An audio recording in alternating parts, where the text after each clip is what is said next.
Everyone, good morning. Welcome back in animal biology. कैसे हैं आप लोग? तो आज का हम लोग का टॉपिक है cell cycle and cell division. आज हम लोग सेल साइकिल और सेल डिवीजन चैप्टर से रिलेटेड कुछ क्वेश्चन को सॉल्व किया जाएगा।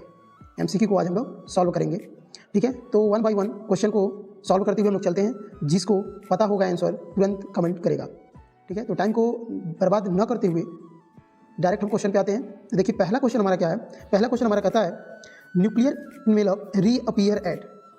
जब हम लोग सेल साइकिल पढ़े थे तो उसमें हम लोग पढ़े थे प्रोफेज। प्रोफेज में होता क्या था कि प्रोफेज में जो क्रोमैटिन फाइबर थे वो कंडेंस होकर के एक स्ट्रक्चर बनाते थे जिसको हम लोग कहते थे क्रोमोसोम। ये होता था प्रोफेज में। मेटाफेज में ये क्रोमोसोम क्या कर जाते थे, सेल के मेटाफेजिक प्लेट पे आ जाते थे, सभी क्रोमोसोम सेंटर पे आ जाते थे। इसको हम लोग बोलते थे मेटाफेज। एनाफेज में क्या हो जाता था, क्रोमोसोम का मूवमेंट्स अपोजिट पोल की तरफ हो जाता था। और लास्ट में जब हम बात करेंगे टीलोफेज की, तो टीलोफेज में क्या होता था, टीलोफेज जो था, इस टीलोफेज में क्या होता था कि टीलोफेज में जो भी हमारे क्रोमोसोम थे वो अपोजिट पोल पे चले जाते थे और जितने भी सेल ऑर्गेनेल्स होते थे वो सेल ऑर्गेनेल्स फिर से रीअपीयर हो जाते थे। और जो भी हमारे पास क्या था, जैसे मान लेते सेल ऑर्गेनेल्स रीअपीयर हो गया, सेल ऑर्गेनेल्स क्या हो जाता था हमारा, रीअपीयर हो जाता था। और इसके साथ साथ न्यूक्लियर मेम्ब्रेन का भी फॉर्मेशन हो जाता था। तो हमसे पहला क्वेश्चन पूछ रहा है कि न्यूक्लियर मेम्ब्रेन रीअपीयर कब हो जाएगा, यानी न्यूक्लियर इनवेलप रीअपीयर कब हो जाएगा। तो इसका हमारा आंसर जो हो जाएगा करेक्ट, वो हो जाएगा हमारा डी वाला, यानी टीलोफेज स्टेज में हो जाएगा। आ रहा सबको समझ में? ये पहला क्वेश्चन था जिसका आंसर क्या हो जाएगा हमारा, टीलोफेज। उम्मीद है सबको समझ में आएगा। पहला क्वेश्चन हमारा कह रहा है न्यूक्लियर इनवेलप रीअपीयर एट, तो बताएंगे टीलोफेज स्टेज। सेकंड क्वेश्चन देखते हैं क्या कहता है। सेकंड क्वेश्चन हमारा कहता है विच of the following division, second question ध्यान से देखते रहेंगे। सेकंड क्वेश्चन कह रहा है विच of the following division maintain genetic similarity. जो इसमें से कौन सा ऐसा सेल डिवीजन है जो हमारी जेनेटिक सिमिलरिटी को क्या करता है, मेंटेन करता है। जो हमारी जेनेटिक है वो चेंज नहीं होती है, डायरेक्ट जो पेरेंट्स का जेनेटिक कॉम्बिनेशन रहता है वही सेम रह जाता है। तो मियोसिस हम पढ़े थे, तो मियोसिस को कहते हैं रिडक्शनल डिवीजन। अब इसमें क्या हो जाता था, क्रोमोसोम का नंबर हाफ हो जाता था। क्रोमोसोम जो हमारे पेयर में रहते थे, अगर 2n है तो 2n से क्रोमोसोम का नंबर क्या हो जाता था, n हो जाता था। और केवल n नहीं हो जाता था, इसमें होता था क्रॉसिंग ओवर। इसमें क्या होता था, इसमें होता था क्रॉसिंग ओवर, और क्रॉसिंग ओवर की वजह से एक नया जेनेटिक कॉम्बिनेशन बन जाता था, ठीक है। लेकिन माइटोसिस को कहते थे इक्वेशनल डिवीजन। तो इसमें कोई नया कॉम्बिनेशन नहीं बनता था। जो पेरेंट्स का डीएनए रहता था, अगर उसका डीएनए 2n है तो ऑफस्प्रिंग का भी डीएनए क्या हो जाता था, ऑफस्प्रिंग का डीएनए भी 2n रहता था, ठीक है। और अगर पेरेंट्स का डीएनए n है तो ऑफस्प्रिंग का डीएनए भी n रहता था। तो ये ऑप्शन आपका जो 2 का क्वेश्चन हो जाएगा, उसका आंसर कौन सा हो जाएगा, उसका आंसर हो जाएगा आपका माइटोसिस, यानी फर्स्ट ऑप्शन हो जाएगा सेकंड वाले क्वेश्चन का। क्या सबका सही है? चलो मैच करते हुए चलेंगे। बात करते हैं तीसरे क्वेश्चन की। तीसरा क्वेश्चन क्या कह रहा है, इसका जवाब कमेंट में लिख करके भेजिए जल्दी। क्वेश्चन है विच of the following does not occur in prophase. अब इसमें कुछ ऑप्शन दिया हुआ है हमारा, कह रहा है कि इसमें से कौन सा ऐसा इवेंट्स है जो हमारे प्रोफेज में नहीं पाया जाता है। पहला कह रहा है hydration of chromatin. Hydration of chromatin का मतलब होता है क्रोमैटिन का क्या करना, अनकॉइलिंग करना। प्रोफेज में होता क्या है, प्रोफेज में जो क्रोमैटिन फाइबर होते हैं ये कॉइलिंग होती है, कॉइल हो जाते हैं, सुपर कॉइल हो जाते हैं, कंडेंस होकर के एक स्ट्रक्चर बनाते हैं जिसको हम लोग कहते हैं क्या है, इस स्ट्रक्चर को कहते हैं क्रोमोसोम। इस स्ट्रक्चर को हम लोग क्या कहते हैं, क्रोमोसोम। तो यहाँ क्रोमोसोम का फॉर्मेशन होता है, कंडेंसेशन होता है, हाइड्रेशन नहीं होता है। हाइड्रेशन कहाँ होता होगा, हाइड्रेशन जो होता है इस क्रोमैटिन फाइबर का जो हाइड्रेशन होता है वो टीलोफेज स्टेज में हो जाता है, ठीक है। दूसरा लिख रहा है dehydration of chromatin, dehydration of chromatin. तीसरे को अपीयरेंस ऑफ क्रोमोसोम, ये होता ही है। Disappearance of nuclear membrane and nucleolus, ये भी होता ही है, ठीक है। क्रोमैटिन फाइबर का डिहाइड्रेशन होगा यानी क्वाइलिंग होने लगेगी, हाइड्रेशन तो नहीं होगा। तो ऑप्शन आपका जो हो जाएगा वो 3 का जो हो जाएगा वो ऑप्शन आपका ए हो जाएगा। तो तीसरे क्वेश्चन का ऑप्शन क्या हो गया, ए हो गया, यानी अनक्वाइलिंग ऑफ क्रोमैटिन फाइबर जो है प्रोफेज में नहीं होगा। क्वेश्चन नंबर 4 देखते हैं। क्वेश्चन नंबर 4 क्या कर रहा है, क्वेश्चन नंबर 4 कह रहा है हमसे a cell is bound to divide if it has entered in. अब कह रहे सेल जो है वो क्या कर जाता है, cell is bounded to divide if it has entered in, यानी क्रोमोसोम जो है वह क्या करता है, बाउंड हो जाता है, डिवाइड करेगा ही जब किस फेज में चला जाए। अब उसे डिवाइड करना पड़ेगा, तो ये होता है एस फेज। एस फेज में क्या होता है, इसको बोलते हैं सिंथेटिक फेज। इस फेज में डीएनए का जो अमाउंट है, अगर मान लें कंसंट्रेशन डीएनए का जो है 2c है, अमाउंट 2c है, तो एस फेज के बाद क्या होता है, इसका डीएनए 4c हो जाता है। याद रखेंगे डीएनए का केवल अमाउंट डबल हो रहा है। डीएनए का जो हमारी पोलैरिटी है, क्रोमोसोम का नंबर है, नंबर ऑफ क्रोमोसोम अभी भी सेम है। क्रोमोसोम का नंबर पहले 2n था, अभी भी इसकी पोलैरिटी 2n ही है, बस इसका अमाउंट क्या हो गया, इसका अमाउंट डबल हो गया, 2c से 4c हो गया। किस फेज में, एस फेज में। अब इसे सेल डिवीजन करना पड़ेगा। तो क्वेश्चन नंबर 4 क्या कह रहा है हमसे कि क्वेश्चन नंबर 4 कह रहा है कि इसमें cell is bounded to divide, यानी कौन सा ऐसा फेज है जिसके करने के बाद सेल को डिवाइड करना पड़ेगा। तो ये हो जाएगा आपका कौन सा ऑप्शन, एस फेज। तो 4th का हो जाएगा डी आपका आंसर, ठीक है। 4th का क्या हो जाएगा आपका, 4th का हो जाएगा डी। अब बात करते हैं क्वेश्चन नंबर 5 की। लिखा हुआ genetic information is transfer from zygote to all body cell by. अब कह रहा है जो जेनेटिक इन्फॉर्मेशन है हमारा वो जाइगोट से हमारी पूरी बॉडी में कैसे ट्रांसफर होती है। तो हमें याद है कि जब होता है गैमेटोजेनेसिस, जब किसी भी मेल बॉडी से या फीमेल बॉडी से, मान लेते कोई मेल बॉडी है और कोई फीमेल बॉडी हो, तो इस मेल और फीमेल बॉडी से क्या होता है, इससे बनता है मेल गैमीट, इससे क्या बनेगा, मेल गैमीट, और इससे बनेगा फीमेल गैमीट। मेल और फीमेल गैमीट का क्या हो जाता है, फ्यूजन। फ्यूजन से एक स्ट्रक्चर बनता है और इस स्ट्रक्चर को कहा जाता है जाइगोट। इससे बॉल लाइक स्ट्रक्चर बनता है और इस स्ट्रक्चर को हम लोग क्या कहते हैं, इस स्ट्रक्चर को कहते हैं जाइगोट, जिसकी पोलैरिटी क्या होती है, इसकी पोलैरिटी होती है 2n, इसकी पोलैरिटी क्या हो जाती है 2n। अब ये जाइगोट से हमारी बॉडी कैसे बनती है, तो हमारा बॉडी होता है डिप्लॉइड, तो 2n से 2n का फॉर्मेशन होगा। इसके बीच में जो सेल डिवीजन पाया जाएगा वो होता है माइटोसिस। इसके जो बीच का होगा वो क्या हो जाएगा, माइटोसिस। क्योंकि जब गैमीट बन रहा था, इस गैमीट बनने में ही क्या हो गया था, इस गैमीट के बनने के दौरान ही हो गया था मियोसिस। ठीक है, जिससे पोलैरिटी क्या हो गई थी, हाफ हो गई थी। यहाँ किसकी पोलैरिटी 2n था, इसका पोलैरिटी 2n था, और गैमेट बना तो n बना, गैमेट क्या बना, n और n फ्यूजन किया दोनों तो 2n बन गया, 2n से फिर 2n। तो ऑप्शन आपका क्या हो जाएगा, ऑप्शन जो हो जाएगा 5 का वो हो जाएगा किसके थ्रू हो रहा है, तो हो जाएगा आपका माइटोसिस के थ्रू, मियोसिस नहीं लगेंगे, माइटोसिस के थ्रू हो जाएगा। ये 5 क्वेश्चन थे। अब आते हैं अगले क्वेश्चन पे। अगला क्वेश्चन हमारा क्या है, अब देखिए अगला क्वेश्चन जो है हमारा वो लिख रहा है meiosis takes place in, meiosis कहाँ पे होता है, तो याद रखेंगे जब कहेगा माइटोसिस, जब हमसे कहेगा माइटोसिस, तो ये माइटोसिस जो होता है सोमैटिक सेल में, हमारी बॉडी के ग्रोथ में इन्वॉल्वमेंट होता है। ये होता है सोमैटिक, किसी भी प्लांट से एनिमल सेल की जो ग्रोथ होती है, ये ग्रोथ में हेल्प करता है, नंबर ऑफ सेल को इंक्रीज करने में हेल्प करता है माइटोसिस। लेकिन जो मियोसिस की प्रोसेस है ये हमारे जर्मिनल सेल में पाए जाते हैं। जो मियोसिस है ये हमारे कहाँ पाए जाएंगे, ये हमारे जर्मिनल सेल में पाए जाएंगे। यानी जर्मिनल सेल का मतलब ऐसा सेल जिससे क्या बनेगा, जिससे बनेगा गैमीट, जिससे क्या बनने वाला है, बनेगा गैमीट। अब गैमीट क्या हो सकता है, गैमीट बन सकता है मेल गैमीट, गैमीट बन सकता है फीमेल गैमीट, यानी ये रिप्रोडक्शन में हेल्प करने वाला है। इसलिए हम मियोसिस कहां पाया जाएगा, तो पाया जाएगा रिप्रोडक्टिव सेल में। तो मियोसिस कहां पाया जाएगा, रिप्रोडक्टिव सेल में। तो ऑप्शन नंबर क्या हो जाएगा, सी करेक्ट हो जाएगा। अब अगला क्वेश्चन देख लेते हैं, सबका सही हो रहा है, मैच कर रहे हैं सभी लोग, मैच करते हुए चलेंगे, ठीक है। सेकंड क्वेश्चन देख लेते हैं। सेकंड क्वेश्चन लिखा हुआ है हमारा कि विच of the following does not occur in anaphase first. याद रहे दिया हुआ क्या हमारा, एनाफेज फर्स्ट और एक होता है एनाफेज सेकेंड। ये दोनों पार्ट किसके हैं, ये दोनों पार्ट हैं आपके किसके हैं, ये दोनों पार्ट हैं आपके मियोसिस के। ये दोनों पार्ट किसके हैं आपके, ये है दोनों पार्ट मियोसिस के। मियोसिस को हम लोग डिवाइड करते हैं प्रोफेज फर्स्ट में, प्रोफेज सेकेंड में। तो इसमें कह रहा है क्या चीज़, इसमें कह रहा है आपका कि विच of the following does not occur in anaphase first. हमें याद रखना है एनाफेज फर्स्ट में कौन नहीं पाया जाएगा, ठीक है। तो अब आते हैं पहला ऑप्शन। पहला ऑप्शन क्या लिखा हुआ है, पहला ऑप्शन है सेग्रीगेशन ऑफ होमोलॉगस क्रोमोसोम। तो बात करें एनाफेज में, एनाफेज फर्स्ट में जो होता है वो क्रोमोसोम का सेग्रीगेशन होता है। इस फेज में क्रोमोसोम जो होता है वो क्या कहाँ चले जाते हैं, ये क्रोमोसोम चले जाते हैं, दो पार्ट में डिवाइड हो जाते हैं, अपोजिट पोल पे बढ़ जाते हैं। तो पहला ऑप्शन करेक्ट है। दूसरा करेक्ट, कॉन्ट्रैक्शन इन स्पिंडल, स्पिंडल्स क्या कर जाते हैं, कॉन्ट्रैक्ट कर जाते हैं, इसी की वजह से तो क्रोमोसोम का मूवमेंट होता है। अब इसको ध्यान से समझेंगे कि होता क्या, मान लेते हैं सेल है, अब स्टीरियोफेज स्टेज में जैसे ही जाता है, यहाँ पे क्या लगा हुआ है, यहाँ पे क्रोमोसोम है, यहाँ पे क्या है, क्रोमोसोम है। अब क्रोमोसोम क्या हो रहे हैं, जो क्रोमोसोम है यहाँ पे लगा हुआ है स्पिंडल फाइबर, और स्पिंडल फाइबर क्या कर रहा है, इस अटैच है किससे, क्रोमोसोम से। अब क्या हो रहा है, स्पिंडल फाइबर कॉन्टैक्ट कर रहा है, स्पिंडल फाइबर क्या कर रहा है, कॉन्टैक्ट कर रहा है। जैसे ही कॉन्टैक्ट करेगा क्रोमोसोम को अपोजिट पोल पे लेके चला जाएगा, इधर वाला इधर पोल पे लेके चला जाएगा। तो यहाँ पे स्पिंडल फाइबर का क्या होता है, कंट्रक्शन भी होता है, यानी सेकंड ऑप्शन भी सही है। थर्ड ऑप्शन लिखा movement of chromosome toward the pole, तो ये क्रोमोसोम का मूवमेंट क्या होता है, दोनों साइड में अपोजिट पोल पे हो जा रहा है, ये थर्ड वाला भी आपका सही है। और हमसे क्वेश्चन क्या पूछ रहा है कि does not occur in anaphase first, anaphase में क्या नहीं पाया जाता है। और लास्ट लिखा डिवीजन ऑफ सेंट्रोमियर, तो यहाँ पे सेंट्रोमियर का डिवीजन नहीं होता है। तो ऑप्शन नंबर आपका क्या हो जाएगा, ऑप्शन हो जाएगा आपका डिवीजन ऑफ सेंट्रोमियर, यानी दूसरे का डी वाला ऑप्शन हमारा क्या हो जाएगा, दूसरे का डी वाला हमारा ऑप्शन क्या हो जाएगा, करेक्ट हो जाएगा, ठीक है। आते हैं नेक्स्ट क्वेश्चन पे।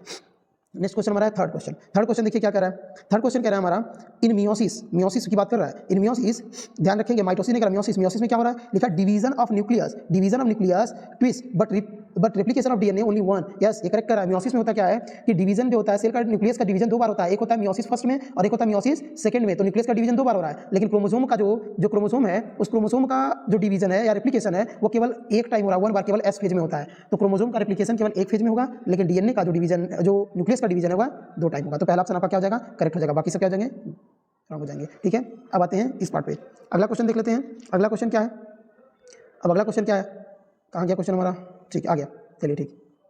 क्वेश्चन नंबर 4 देखते हैं क्या कह रहा है। अब क्वेश्चन नंबर 4 लिख रहा है हमसे each chromosome composed of one chromatid in, question number 4 पढ़िए ध्यान से, लिखा हुआ each chromosome composed of one chromatid, हर एक क्रोमोसोम के पास केवल एक क्रोमेटिड होता है। कब, यानी जब हम बात करेंगे क्रोमोसोम की, तो ये हो गया स्ट्रक्चर किसका, क्रोमोसोम, एक क्रोमोसोम का। और जो ये स्ट्रक्चर बनाया गया है पूरा, ये एक स्ट्रक्चर है, इसी को बोलते हैं क्रोमेटिड। इसी को क्या बोलेंगे, ये स्ट्रक्चर जो ये है क्रोमेटिड। तो क्या क्रोमेटिड का डिवीजन जो होता है वो कब होता है, यानी यहाँ पे लिखा हुआ है each chromatid composed of one, sorry यहाँ क्वेश्चन ध्यान से पढ़ेंगे, each chromosome composed of one chromatid, एक ही क्रोमेटिड होते हैं। कब होते हैं, जब वो क्या कर जाता है, एनाफेज सेकंड कर लेगा। जब क्या करेगा वो, एनाफेज सेकंड करेगा, क्योंकि एनाफेज में तो उसमें क्या होगा, उसमें तो क्रोमोसोम पूरे क्रोमोसोम ही रहेंगे, लेकिन एनाफेज सेकंड में क्या हो जाएगा, इसमें क्रोमेटिड डिवाइड हो जाएंगे। अब बात करते हैं क्वेश्चन नंबर 5 की। क्वेश्चन नंबर 5 क्या ध्यान से देखेंगे, लिखा 4 daughter cell form after meiosis are, जो मियोसिस में चारों डॉटर सेल बनते हैं। मियोसिस में क्या होता है, एक सेल से कितने सेल बनते हैं, मियोसिस फर्स्ट में 2 सेल बनते हैं, फिर से 2 बार होता है, एक बार और होता है, तो इससे कितने बन जाते हैं, 4 बन जाते हैं। तो एक बार मियोसिस में 4 सेल बन जाते हैं, 4 हैप्लॉइड सेल बनते हैं, और चारों जेनेटिकली क्या होते हैं, डिफरेंट होते हैं। तो ऑप्शन नंबर आपका क्या हो जाएगा, ऑप्शन नंबर बी करेक्ट हो जाएगा। अब आते हैं क्वेश्चन नंबर 6 पे। क्वेश्चन 6 क्या करा हमारा, क्वेश्चन 6 है karyokinesis differ from cytokinesis because it involve, karyokinesis का मतलब न्यूक्लियस का डिवीजन, साइटोकाइनेसिस का मतलब साइटोप्लाज्म का डिवीजन। इन दोनों में डिफरेंस क्या है, क्या लिख रहा है इसमें, डिफरेंस क्या है, तो इसमें कह रहा पहला डिवीजन ऑफ साइटोप्लाज्म, जो कैरियोकाइनेसिस है न्यूक्लियस का डिवीजन है, वो साइटोप्लाज्म में क्यों डिफर करता है, साइटोप्लाज्म का डिवीजन होता है नहीं, साइटोप्लाज्म तो साइटोकाइनेसिस है, फिर division of the nucleus and cytoplasm नहीं, दोनों का डिवीजन तो है नहीं। फिर सी वाला का division of nucleus, yes nucleus के डिवीजन के हम क्या करते हैं, कैरियोकाइनेसिस, इसको तो इजीली हम लगा लेंगे, ठीक है। आते हैं नेक्स्ट क्वेश्चन पे। अब इसमें पहला क्वेश्चन, एक और क्वेश्चन इसमें लिखा हुआ है, अब इसको देखेंगे क्या है। ड्यूरिंग सेल साइकिल, कह रहा सेल साइकिल के दौरान DNA synthesis takes place in, जब सेल डिवीजन होता है डीएनए का सिंथेसिस कहाँ होता है? एस फेज में होता है। नॉर्मल क्वेश्चन है, आगे बढ़ेंगे। अगला question, question number 2, the number of DNA strand in chromosome at G2 stage of the cell cycle. लिखा है कि G2 स्टेज यानी ग्रोथ 2 जब स्टेज आता है, गैप 2 स्टेज आता है, तो इसमें डीएनए के कितने स्ट्रैंड रहते हैं? तो डीएनए का कोई स्ट्रैंड बदलेगा नहीं, डीएनए अभी भी क्या होगा? डबल स्ट्रैंडेड ही रहेगा, डीएनए में 2 स्ट्रैंड ही रहेंगे। तो ऑप्शन नंबर आपका क्या हो जाएगा? सेकंड करेक्ट हो जाएगा। फिर आते हैं क्वेश्चन नंबर 3 पे। क्वेश्चन नंबर 3 लिखा हुआ है क्या? क्वेश्चन नंबर 3 लिख रहा है at what stage of the cell cycle are histone protein synthesize in the eukaryotic cell. Point याद रखेंगे, क्वेश्चन इंपॉर्टेंट है। लिखा हुआ है सेल साइकिल के किस स्टेज में हिस्टोन प्रोटीन का सिंथेसिस होता है? तो याद रखेंगे कि जो हमारा सेल साइकिल है इसमें एक फेज है जिसका नाम है एस फेज। तो एस फेज में हमारा क्या होता है? इसी में डीएनए का सिंथेसिस होता है और इसी में हमारा हिस्टोन प्रोटीन यानी इसी में हमारा क्या होता है? हिस्टोन प्रोटीन का भी सिंथेसिस होगा। तो ऑप्शन नंबर आपका क्या हो जाएगा? ऑप्शन बी करेक्ट हो जाएगा। ठीक है, ऑप्शन नंबर 4 देख लेते हैं। क्वेश्चन नंबर 4 देखते हैं क्या है। क्वेश्चन नंबर 4 देखेंगे। क्वेश्चन नंबर हमारा 4 क्या है? लिखा हुआ है ड्यूरिंग द, क्वेश्चन नंबर 4 पढ़ेंगे ध्यान से, during the G1 phase of the cell cycle. Cell cycle के जो G1 फेज है, हमें फेज याद होगा, G1S G2 और फिर क्या हो जाएगा? M, G1S G2M और इसी में आ जाता है G0 फेज। तो इसमें कह रहा है G1 फेज की बात कर रहा है, ग्रोथ 1 फेज की बात कर रहा है। लिखा हुआ है during the G1 phase of cell cycle और cell division RNA and protein are synthesize. लिखा हुआ है G1 फेज में आरएनए और प्रोटीन बनते हैं, डीएनए और प्रोटीन बनते हैं। तो याद है डीएनए किस फेज में बनता है? एस फेज में बनता है। तो ऑप्शन बी करेक्ट क्या हो गया हमारा? गलत हो गया। Cell prepare of M phase, cell का प्रिपेयर तो होता है लेकिन आगे पढ़ेंगे सेल अंडरगो डुप्लीकेशन। कह रहा है सेल क्या करता है? डुप्लीकेट कर जाता है, डुप्लीकेशन हो जाता है ना, ये भी नहीं होता होगा। तो आपका ऑप्शन नंबर क्या हो जाएगा? हमारा ऑप्शन हो जाएगा ए करेक्ट हो जाएगा, क्योंकि G1 फेज में सेल की प्रिपरेशन चलती है लेकिन इसी में हमारा क्या बनता है? डिफरेंट टाइप के आरएनए और प्रोटीन का सिंथेसिस होना स्टार्ट हो जाता है। तो आपका ऑप्शन 4 जो क्वेश्चन है इसका ऑप्शन ए करेक्ट हो जाएगा। क्वेश्चन नंबर 5 देखेंगे ध्यान से। क्वेश्चन नंबर 5 जो है वो लिखा which of the following phase of the cell cycle is not a part of interphase. लिखा इसमें से कौन सा सेल साइकिल जो है इंटरफेज के पार्ट नहीं है? तो याद रखेंगे एम क्या होता है? माइटोटिक फेज, इसी में एक्चुअल में सेल डिवीजन होता है। तो ये तो इंटरफेज का पार्ट नहीं है। इंटरफेज में क्या होता है? G1S G2 ये होते हैं इंटरफेज के पार्ट। तो आपका क्या हो जाएगा आंसर? आपका आंसर हो जाएगा एम फेज इसका पार्ट नहीं है। क्वेश्चन नंबर 6 देख लेते हैं। क्वेश्चन नंबर 6 क्या करा? Which phase correspond to the interval between the mitosis and initiation of DNA replication। इसमें लिखा हुआ है, क्वेश्चन हमारा कह रहा है which phase, क्वेश्चन नंबर 6 पढ़ेंगे, which phase corresponds to the interval between the mitosis and initiation of DNA replication। DNA के रेप्लिकेशन यानी एस फेज और एम फेज के बीच में कौन सी फेज आती है, हमसे ये पूछ रहा है। ठीक है, क्वेश्चन नंबर हमारा 6 देखेंगे। क्वेश्चन नंबर पूछ रहा है हमारा कि एस फेज और एम फेज के बीच में कौन आता है। तो एक बार फेज लिखेंगे, इसमें कौन कौन से फेज हैं। तो हमारा क्या होता है? हमारा होता है G1S G2 और फिर कौन सा फेज? M phase. तो हमसे पूछा है एम और एस फेज के बीच में कौन आया? तो एम और फेज के बीच में कौन आ गया? हमारा आ गया G1 फेज। तो ऑप्शन क्या हो जाएगा? सी करेक्ट हो जाएगा। अब आते हैं क्वेश्चन नंबर 7 पे। क्वेश्चन नंबर 7 क्या कह रहा है हमारा? क्वेश्चन नंबर 7 कह रहा है what happen in S phase. S phase में क्या होता है? क्वेश्चन नंबर 7 पढ़ेंगे, लिखा हुआ है what happen in S phase. S phase में क्या होता है? डीएनए का रेप्लिकेशन होता है। सही कह रहा है, डीएनए का रेप्लिकेशन होता है, पहला ऑप्शन करेक्ट है। In animal cell replication of centriole, अगर एनिमल सेल है तो सेंट्रियोल का भी रेप्लिकेशन होगा, ये भी करेक्ट है। फिर लिखा हुआ है बोथ ए एंड बी दोनों सही है, हाँ दोनों सही है। फिर लिखा separation of replication of DNA, नहीं इसमें तो ये नहीं होता, डीएनए का सेपरेशन होता है, तो ये गलत हो गया। आपका ऑप्शन नंबर क्या हो जाएगा? सी सही हो जाएगा। तो 7 का हो जाएगा सी आपका करेक्ट आंसर। फिर क्वेश्चन आते हैं 8, थोड़ा फास्ट हम करेंगे ताकि टाइम थोड़ा कम ले। आप लोग भी जल्दी सॉल्व करके भेजते रहेंगे, तुरंत कमेंट करते रहेंगे, जहाँ डाउट होगा कमेंट करेंगे, तुरंत पूछ लेंगे। क्वेश्चन नंबर 8 आते हैं। क्वेश्चन नंबर 8 क्या कह रहा है हमारा? क्वेश्चन नंबर 8 है which is otherwise called quotient phase. कह रहा है कौन सा फेज है जो क्यूसेंट फेज होता है? तो G0 फेज को हम लोग क्या कहते हैं? इसी को हम लोग क्यूसेंट फेज कहते हैं, इसी को हम लोग रेस्टिंग फेज भी कहते हैं। तो इसको हम लोग G0 से डिनोट करते हैं। तो आपका ऑप्शन क्या हो जाएगा? ऑप्शन ये हो जाएगा 8वें का ऑप्शन ए करेक्ट हो जाएगा। क्वेश्चन नंबर 9 देख लेते हैं। क्वेश्चन नंबर 9 कह रहा है सेल इन G0 स्टेज। G0 स्टेज में सेल क्या कहाँ चला जाता है? तो याद रखेंगे, कह रहा है G0 फेज में सेल आर जो होते हैं वो मेटाबॉलिकली मोर एक्टिव हो जाते हैं। नहीं, सेल जो होते हैं G0 फेज में रेस्टिंग फेज में चले जाते हैं, तो ये ज्यादा एक्टिव नहीं होते हैं। फिर कह रहा है दूसरा मेटाबॉलिकली इनएक्टिव, नहीं सेल इनएक्टिव भी नहीं होते हैं, सेल एक्टिव स्टेट में रहते हैं। सेल नॉर्मल स्टेट में रहता है G0 में, केवल सेल डिवीजन नहीं करता है। तीसरा लिखा हुआ है remain metabolically active but no longer proliferate in normal condition as. Cell जो होता है नॉर्मली मेटाबॉलिकली क्या होता है? वो एक्टिव होता है लेकिन वो प्रोलिफरेट नहीं कर सकता, वो सेल डिवीजन नहीं करता। तो ऑप्शन नंबर आपका 9 का क्या हो जाएगा? आपका 9 का आंसर क्या हो जाएगा? सी करेक्ट हो जाएगा। ठीक है, 9 का सी करेक्ट हो जाएगा। फिर आते हैं क्वेश्चन नंबर 10 पे। अब देखिए क्वेश्चन नंबर 10 क्या कह रहा है? क्वेश्चन नंबर 10 कह रहा है cytokinesis occurs in plant. Plant में साइटोकाइनेसिस क्या किस थ्रू होता है? तो हम पढ़ेंगे, हम इसमें क्या पढ़ेंगे? अगर एनिमल सेल है तो एनिमल सेल में जो साइटोकाइनेसिस होता है वो कैसे होता है? वो सेंटर की तरफ फरो मेथड से होता है। इसमें सेल क्या होते हैं? फरो बनाते हैं और इसके थ्रू होता है, तो इसको बोलते हैं सेल फरो मेथड। ठीक है, तो इसमें क्या हो रहा है? सेंटर की तरफ मूवमेंट कर रहा है, इधर से भी सेंटर, इधर की तरफ सेंटर जा रहा है, यानी इधर से सेंटर की तरफ, इधर सेंटर की तरफ जा रहा है। तो एनिमल में अगर ऐसा हो रहा है तो इसको जब सेंटर की तरफ कोई फोर्स या कोई चीजें अट्रैक्ट हो, सेंटर की तरफ जाए, तो इसको बोलते हैं सेंट्रीपिटल। इसको क्या बोलते हैं? इसको बोलते हैं सेंट्रीपिटल। तो ये एनिमल में होता है। प्लांट में क्या होता है? प्लांट में सेल प्लेट मेथड होता है। इसमें क्या होता है? इसमें बीच में प्लेट बनती है और ये सेंटर से बाहर की तरफ मूवमेंट करता है, इसको बोलते हैं सेंट्रीफ्यूगल मेथड। इसको क्या बोलते हैं? सेंट्रीफ्यूगल मेथड बोलते हैं। तो ये 10 का हो जाएगा आपका बी आंसर करेक्ट हो जाएगा। आते हैं क्वेश्चन 11 पे। 11 क्वेश्चन देखेंगे ध्यान से, लगाइए, देखिए लगता है कि नहीं। क्वेश्चन 11 कह रहा है which of the two events restore the normal number of chromosome in life cycle. कह रहा है इसमें से कौन सा इवेंट्स है जो हमारा नॉर्मल क्रोमोसोम है लाइफ साइकिल में, वो उसको क्या करता है? रीस्टोर रखता है, सेम रखता है। तो ये हो जाएगा आपका फर्टिलाइजेशन एंड मियोसिस, क्योंकि हमारी बॉडी जो होती है वो 2n होती है, डिप्लॉइड होती है। ह्यूमन की बॉडी क्या होती है? डिप्लॉइड होती है, और इससे जब गैमेट बनते हैं वो n बनते हैं, हैप्लॉइड बनता है। यहाँ से क्या बना? हैप्लॉइड बना, और हैप्लॉइड फिर से फर्टिलाइज कर गए, फर्टिलाइज यानी फ्यूजन हो गया, तो क्या कितना बना? फिर से 2n बन गया।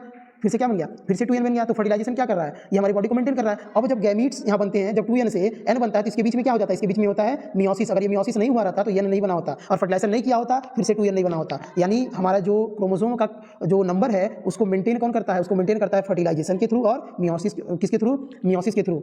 ठीक है, तो कौन कौन सा हो जाएगा हमारा इसमें, किसके थ्रू हो जाएगा। अब ऑप्शन में क्या लिखा है, मियोसिस एंड फर्टिलाइजेशन, और ऑप्शन सी लिखा हुआ है फर्टिलाइजेशन एंड माइटोसिस। ध्यान रहे, लिखा फर्टिलाइजेशन एंड माइटोसिस, तो आपका आंसर कौन सा हो जाएगा, माइटोसिस एंड मियोसिस। तो किसके थ्रू हो जाएगा, क्वेश्चन इसको लगाएंगे, देखेंगे क्या हो जाएगा हमारा। तो इसमें हमारा क्या हो जाएगा, अब यहाँ क्वेश्चन एक बार फिर से देखेंगे, विच of the two events restore the normal number of chromosome, किसके थ्रू ये होता है। तो हमारी जो बॉडी होती है तो पहला हो जाएगा मियोसिस, तो मियोसिस इसमें भी दिया, मियोसिस इसमें भी दिया, फर्टिलाइजेशन भी हो सकता है। यहाँ लिखा माइटोसिस, तो ऑप्शन आपका गलत हो गया, ये ऑप्शन आपका क्या हो गया, गलत हो गया। अब इसका जो करेक्ट आंसर हो जाएगा वो हो जाएगा आपका 11 का, ये हो जाएगा ए वाला। ए वाला क्यों हो जाएगा, इसको ध्यान से देखेंगे। जो हमारा फर्टिलाइजेशन और मियोसिस हो रहा है, तो फर्टिलाइजेशन हो क्या रहा है यहाँ पे, हमारे जो गैमेट बन रहे हैं उससे क्या हो रहा है, इसमें हो रहा है मियोसिस, और फिर जब फर्टिलाइजेशन हो जा रहा है तो इससे क्या बना, जाइगोट, जाइगोट फिर से क्या बन गया 2n, और फिर से हमारी बॉडी कैसी बन जा रही है, बॉडी में कैसे बन जाए माइटोसिस, माइटोसिस के थ्रू फिर से रीस्टोर कर जा रहा है। ठीक है, तो हमारे दो इवेंट जो है नॉर्मल नंबर ऑफ क्रोमोसोम जो होते हैं वो किसके थ्रू होते हैं, माइटोसिस एंड मियोसिस के थ्रू। ठीक है, ये हो जाएगा। क्वेश्चन नंबर 12 देखेंगे, क्वेश्चन नंबर जो हमारा वो 12 देख लेते हैं, इसमें क्या कर रहा है।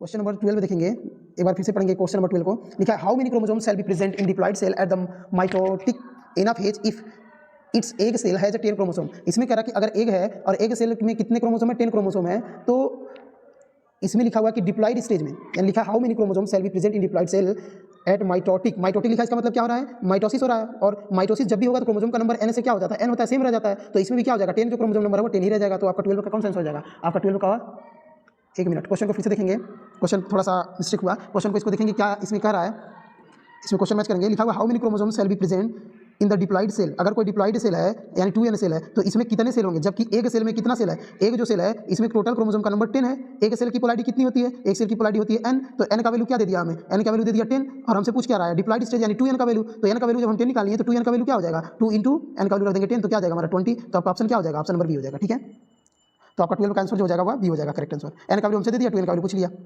अब आते क्वेश्चन नंबर 13। अब क्वेश्चन नंबर 13 क्या कह रहा है, इसको देखेंगे ध्यान से।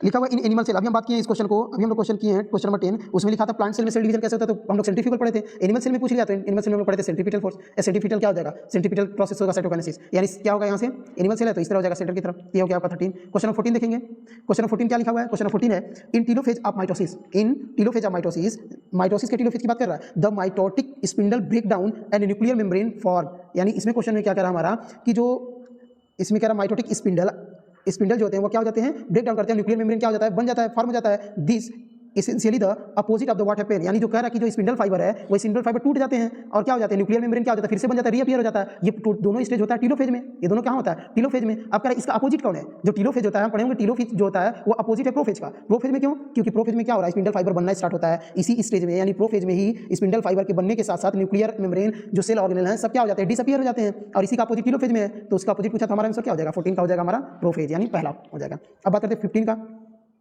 15 क्या कर रहा है, 15 कह रहा है diploid living organism develop from zygote by repeated cell division is called. अब कह रहा है डिप्लॉयड लिविंग ऑर्गेनिज्म, जो डिप्लॉयड लिविंग ऑर्गेनिज्म होते हैं यानी 2n की बात कर रहा है वो जाइगोट से बनते हैं। लिखा है diploid living organism develop from zygote, zygote से बनते हैं, बात सही है, 2n से 2n बनते हैं डिप्लॉयड, लेकिन लिखा है रिपीटेड सेल डिवीजन, इसके बीच में कौन सा सेल डिवीजन होता है, तो हम याद रखेंगे जब जाइगोट होता है तो इसकी पोलैरिटी 2n होती है, और ये क्या करता है बार बार रिपीटेड डिवीजन करके ऑर्गेनिज्म का फॉर्मेशन करता है डिप्लॉयड से डिप्लॉयड, यानी इक्वेशनल डिवीजन हो गया, और इक्वेशनल डिवीजन हो गया तो कौन सा डिवीजन हो जाएगा, तो ये हमारा हो जाएगा माइटोसिस। ये कौन सा हो जाएगा, माइटोसिस। तो ऑप्शन नंबर कौन हो जाएगा, 15 का सी हो जाएगा। 16 देखते हैं, 16 क्या कर रहा है, इन विच 16 मैच करेंगे, in which phase of mitosis the chromosome are arrange around the equator of spindle. इसको हमें याद ही नहीं रहा है, तुरंत लगा लेंगे मेटाफेज में। क्वेश्चन नंबर 17 आएंगे, क्वेश्चन नंबर 17 क्या कर रहा है, when dividing cell are examine under the light microscope. जब हम क्या करेंगे डिवाइडिंग सेल को, क्या करेंगे डिवाइडिंग सेल को जब हम लाइट माइक्रोस्कोप से क्या करेंगे ऑब्जर्व करेंगे तो chromosome first visible during, chromosome पहली बार कब दिखता है, ऐसे तो दिखेगा ना, जीवन में इंटरफेज में नहीं दिखेगा, तो ऑप्शन आपको क्या हो जाएगा प्रोफेज। तो 17 का क्या हो गया प्रोफेज। 18 पढ़ लेते हैं, 18 है the microtubules of the mitotic spindle attach to a specialized structure in the centromere region of the each chromosome is called। Chromosome जो होता है इस क्रोमोसोम के जो सेंट्रोमियर है, ये क्रोमेटिड हो गए, ये क्रोमेटिड हो गया, और इसके सेंटर में जो गया क्या हो गया, ये हो गया आपका, ये जो आप बना हुआ है सेंटर में सेंट्रोमियर हो गया। इस सेंट्रोमियर में क्या होता है, यहाँ पे होता है काइनेटोकोर, यहाँ क्या होता है काइनेटोकोर, इसी से क्या अटैच होता है, इसी से आकर के स्पिंडल फाइबर अटैच होता है, इसको अलग करता है। तो आपका आंसर कौन सा हो जाएगा, 18 का हो जाएगा ए। ठीक है, आगे आएंगे 19 पे, क्वेश्चन नंबर 19। देखिए क्वेश्चन नंबर 19 क्या कर रहा है, the milestones that define telophase is when the chromosome.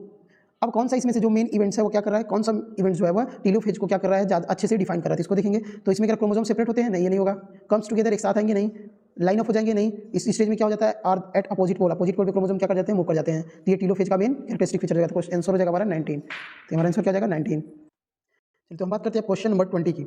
अब देखिए क्वेश्चन नंबर 20 क्या दिया हुआ है। क्वेश्चन नंबर 20 दिया हुआ है, during which of the following phase of the cell cycle cell grow and double in size. किस फेज में सेल क्या करता है, अपने जो सेल साइकिल के किस फेज में सेल अपने साइज को डबल कर लेता है और ग्रोथ करता है। तो ये आपका हो जाएगा इंटरफेज में। इंटरफेज में क्या करता है, सेल प्रिपरेशन करता है सेल डिवीजन के लिए। तो 20 का आपका आंसर ये हो जाएगा। आते हैं 21 पे। 21 क्या कह रहा है क्वेश्चन हमारा, इसमें लिखा है sleeping of chiasmata towards the end of the bivalent is called. Sleeping of कियाज्माटा।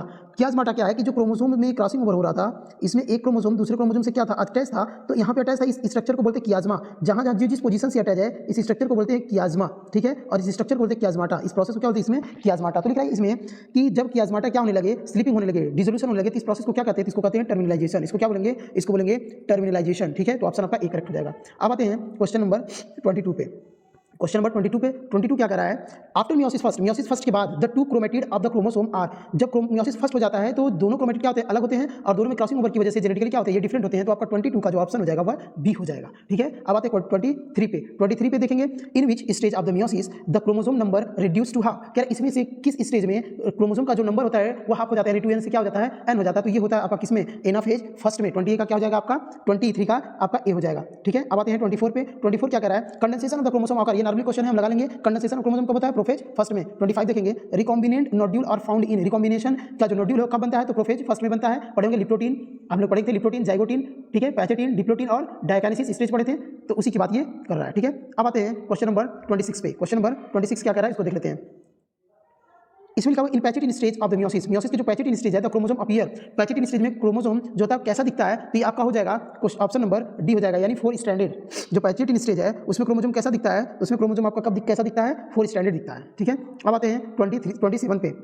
Question number 27 पे। अब देखेंगे 27 क्या लिखा है। क्वेश्चन नंबर 27 है, eight which phase of the meiosis. Meiosis के किस फेज में देयर आर दो सेल जो होते हैं each with sister chromatid aligned at the spindle equator. Equator पे सिस्टर क्रोमेटिड इक्वेटर पे हो जाते हैं। तो ये आपका हो जाएगा मेटाफेज फर्स्ट में, मेटाफेज सेकंड में, सॉरी मेटाफेज सेकंड में। जब सेल डिवीजन होता है मेटाफेज फर्स्ट में क्या होता है, एक क्रोमोसोम यहाँ पे 2n इधर होगा और यहाँ पे इक्वेटर पे एक क्रोमोसोम इधर होता है। हम दो होमोलॉगस क्रोमोसोम होते हैं मेटाफेज में। लेकिन जैसे मेटाफेज सेकंड आएंगे, इसमें एक क्रोमोसोम इक्वेटर पे आ जाएगा, इस तरह से पेयर ऑफ क्रोमोसोम आ जाएंगे और ये क्रोमेटिड क्या होंगे, अलग अलग यहाँ से होने लगेंगे। तो ये हो जाएगा मेटाफेज सेकंड है। तो आपका आंसर कौन सा हो जाएगा, मेटाफेज सेकंड। अब आते हैं 28 पे। अब 28 क्या कह रहा है, ध्यान से देखेंगे। 28 कह रहा है हमारा, ड्यूरिंग द मेटाफेज फर्स्ट में क्या होगा, metaphase first of the meiosis the centromere क्या होते हैं, मेटाफेज फर्स्ट में सेंट्रोमियर क्या होते हैं। तो इसका जो हो जाएगा वो हो जाएगा आपका अंडरगो डिवीजन, नहीं, do not divide but do not separate are not identical. तो आपका 20 का हो जाएगा B, do not divide. Metaphase first में यानी मियोसिस के जो मेटाफेज फर्स्ट होता है उसमें सेंट्रोमियर डिवाइड नहीं करते, क्योंकि इसमें होमोलॉगस क्रोमोसोम डिवाइड करते हैं, क्रोमेटिड डिवाइड नहीं करते हैं, ठीक है। तो ये हो जाएगा आपका बी आंसर 28 का बी। 29 का देखिए क्या होगा, 29 का क्या होगा। 29 लिखा हुआ है, साइटोकाइनेसिस डिफर फ्रॉम कैरियोकाइनेसिस। ये तो अभी क्वेश्चन आया था तुरंत।